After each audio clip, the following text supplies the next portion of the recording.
Angel வரியை ரத்து செய்த மத்திய அரசு. நேத்து பட்ஜெட் அறிவிச்சதுக்கு அப்புறமா ஸ்டார்ட் அப் கம்பெனிக்காரங்க ரொம்பவே குஷியில இருக்காங்க. காரணம், அவங்களுக்கு விதிக்கப்படக்கூடிய ஏஞ்சல் வரியை மொத்தமா ரத்து பண்ணிருக்காங்க மத்திய அரசு. அது என்ன ஏஞ்சல் வரின்னு கேட்டா வாங்க விளக்கமா சொல்றேன்.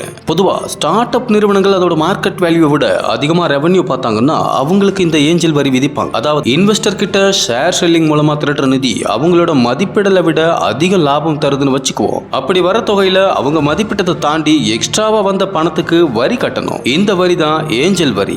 வருமான வரி சட்டத்தின் 56வது பிரிவு 2 கீழ் இவங்களுக்கான வரி 30.9% இருந்துச்சு. 2012வது வருஷத்திலிருந்து வந்த இந்த வரியை நேற்றைய பட்ஜெட் அறிவிப்பின் போது முற்றிலுமா ரத்து பண்ணிருக்காங்க. இது ஸ்டார்ட் அப் கம்பெனி ஃபீல்டிலேயே ரொம்ப பெரிய ரீஃபார்மேஷன் சொல்லியிருக்காங்க.